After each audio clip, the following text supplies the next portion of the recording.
बेटा, अगर आज तुम्हें यह वीडियो मिला है तो इसे संयोग मत समझना। मैं माँ लक्ष्मी इस समय तुमसे बात कर रही हूँ। हाँ, तुमसे ही, जो मेहनत तो करता है पर धन नहीं टिकता, जो पूजा तो करता है पर भीतर कहीं खालीपन है। तुमने कई बार अपने मन में कहा है, शायद यह जीवन ऐसे ही निकल जाएगा, शायद मेरे भाग्य में ही कमी है।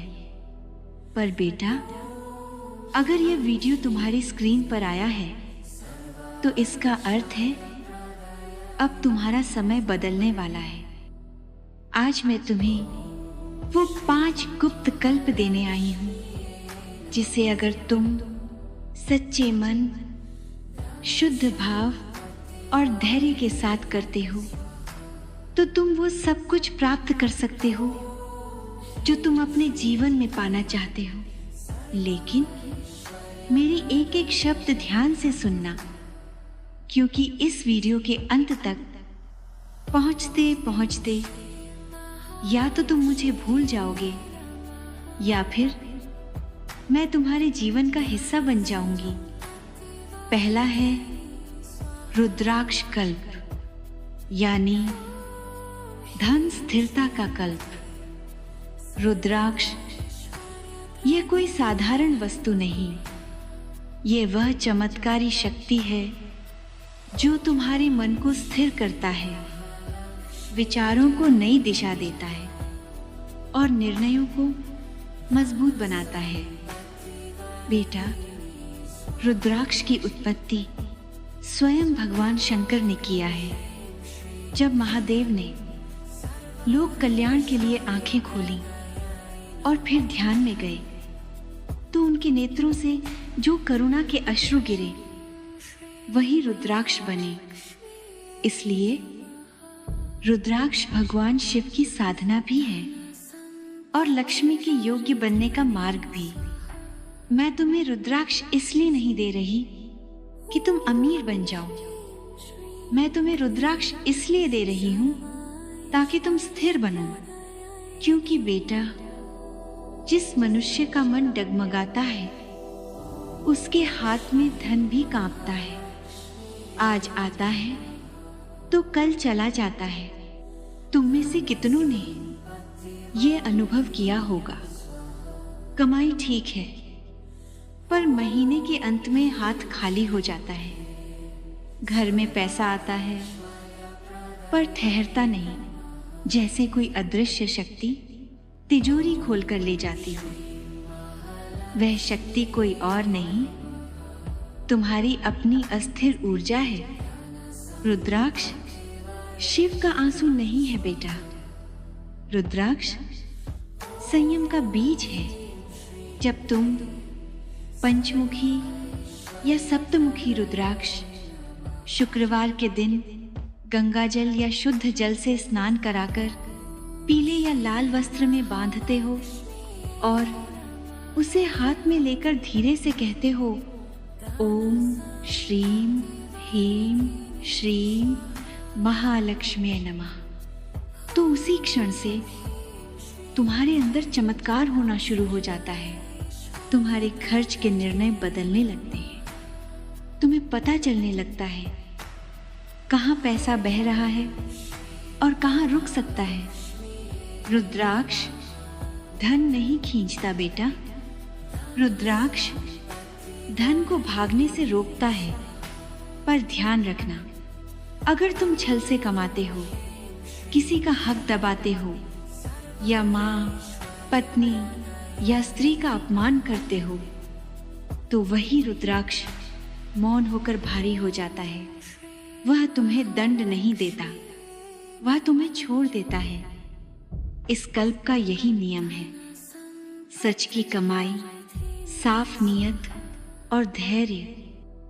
जो व्यक्ति इस रुद्राक्ष को धारण करता है वह एक भी दिन अपने विवेक के विरुद्ध निर्णय नहीं लेता। उसके जीवन में मैं धीरे धीरे जड़ें जमाने लगती हूँ। याद रखना बेटा, रुद्राक्ष कल्प उनके लिए नहीं है जो तुरंत परिणाम चाहते हैं, बल्कि रुद्राक्ष कल्प उनके लिए है जो मुझे जीवन भर रोकना चाहते हैं। क्योंकि जहाँ स्थिरता आती है वहाँ लक्ष्मी स्वतः विराजमान हो जाती है। अब तुम्हें वह कल्प देने जा रही हूँ जो धन नहीं देता, बल्कि धन को तुम्हारी ओर खींचता है। रक्त गुंजा केवल एक बीज नहीं है, यह वह शक्ति है जो तुम्हारे जीवन में कर्म और फल के संतुलन को दर्शाती है। रक्त गुंजा लाल है, पर यह लाल रंग भूख का नहीं, जीवन की धड़कन का रंग है। बेटा, कुछ लोग ऐसे होते हैं जिनके पास योग्यता होती है, मेहनत भी होती है, पर अवसर नहीं आते। वही काम कोई और करता है और सफल हो जाता है, और तुम पूछते हो मेरे साथ ही ऐसा क्यों? तो सुनो ध्यान से, क्योंकि तुम दिखते तो हो पर अनुभूत नहीं होते। रक्त गुंजा कल्प तुम्हारी उपस्थिति को अन्न देखा होने से रोकता है। जब 3 शुद्ध रक्त गुंजा चांदी के तार या लाल सूत में पिरोकर शुक्रवार की रात्रि में दीपक के सामने रखे जाते हैं और मन को शांत करके यह मंत्र बोला जाता है, तो बेटा मैं उसी क्षण तुम्हारे चारों ओर विराजमान हो जाती हूँ। लोग तुम्हें नोटिस करने लगते हैं, फोन आने लगते हैं, रुके हुए जवाब मिलने लगते हैं। ऐसे अवसर सामने आते हैं जिनके बारे में तुमने कभी मांगा भी नहीं था। पर सावधान, ये कल्प लालच करने वालों को जला देता है। अगर तुम किसी को गिराकर आगे बढ़ना चाहते हो, किसी का हक छीनना चाहते हो, या किसी स्त्री को कमजोर समझते हो, तो वही रक्त गुंजा तुम्हारी ऊर्जा को उलझा देता है। अतः इस कल्प का कठोर नियम सुन लो। रक्त गुंजा धारण करने के बाद किसी भी स्त्री को शब्दों से कभी अपमान मत करना, क्योंकि जहां स्त्री का सम्मान नहीं, वहां लक्ष्मी की गति रुक जाती है। अब मैं तुम्हें उस कल्प की ओर ले चलती हूं जो मेहनत करने वालों के लिए है, पर भाग्य से हार मान चुके लोगों के लिए नहीं। मयूर शिखा ये केवल मोर का पंख नहीं है बेटा, ये धैर्य और तेज का प्रतीक है। तुम में से कितने लोग ऐसे हैं जो कहते हैं मैं मेहनत तो बहुत करता हूं, पर किस्मत साथ नहीं देती, मेरे साथ ही देर क्यों होती है? तो सुनो, मेहनत कभी व्यर्थ नहीं जाती, पर जब आत्मसम्मान सो जाता है तो भाग्य भी आंखें मूंद लेता है। मयूर शिखा कल्प भाग्य को झकझोरने का उपाय है।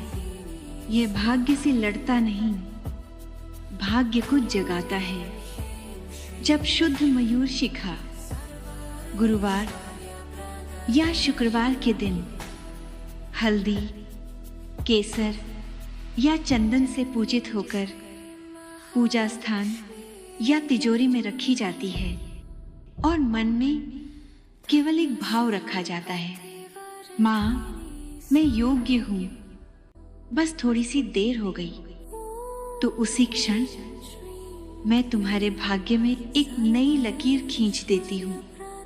मयूर शिखा का तेज धीरे धीरे तुम्हारी आंखों में उतरता है, तुम्हारे शब्दों में वजन आता है, तुम्हारी उपस्थिति में एक अलग सी ऊर्जा महसूस होने लगती है, और फिर लोग तुम्हारी बात सुनने लगते हैं। अधिकारी तुम्हें हल्के में नहीं लेते। जो अवसर पहले हमेशा निकल जाते थे, वे अब रुकने लगते हैं। पर बेटा, इस कल्प का एक कठोर नियम भी है। मयूर शिखा रखने वाला व्यक्ति किसी की मेहनत का अपमान नहीं करता, किसी को छोटा नहीं समझता और अपने अहंकार को ज्ञान से बड़ा नहीं होने देता, क्योंकि मोर जितना सुंदर होता है उतना ही शांत भी। अगर अहंकार आ गया तो वही तेज तुम्हें जला सकता है। अब मैं तुम्हें वह कल्प दे रही हूं जो मांगा नहीं जाता, स्वयं मिल जाता है। एकाक्षी नारियल यह कोई सामान्य वस्तु नहीं है और न यह साधना से मिलता है, बल्कि यह संयोग से प्रकट होता है, क्योंकि ये उन आत्माओं के लिए है जो बहुत बोलती नहीं पर बहुत सहती हैं। कुछ लोग ऐसे होते हैं जिनका जीवन संघर्षों से भरा होता है, कभी धन की चिंता, कभी परिवार की, तो कभी स्वास्थ्य की, पर वे शिकायत नहीं करते, वे बस चलते रहते हैं। जब यह नारियल लाल या पीले कपड़े में बांधकर शुक्रवार के दिन पूजा स्थान या तिजोरी में रखा जाता है और उसके सामने कोई मांग नहीं रखी जाती, तो बेटा मैं उस घर में बिना शोर किए प्रवेश करती हूँ। यह कल्प धन को बुलाने वाला नहीं है, यह कल्प आपदा को दूर रखने का द्वार है। इस नारियल के रहते घर में अचानक टूटन नहीं होती, बड़ी से बड़ी हानि भी टल जाती है और जो होना चाहिए वह शांति से होता है। पर सुनो, इस कल्प का सबसे बड़ा नियम है लोभ मत करना।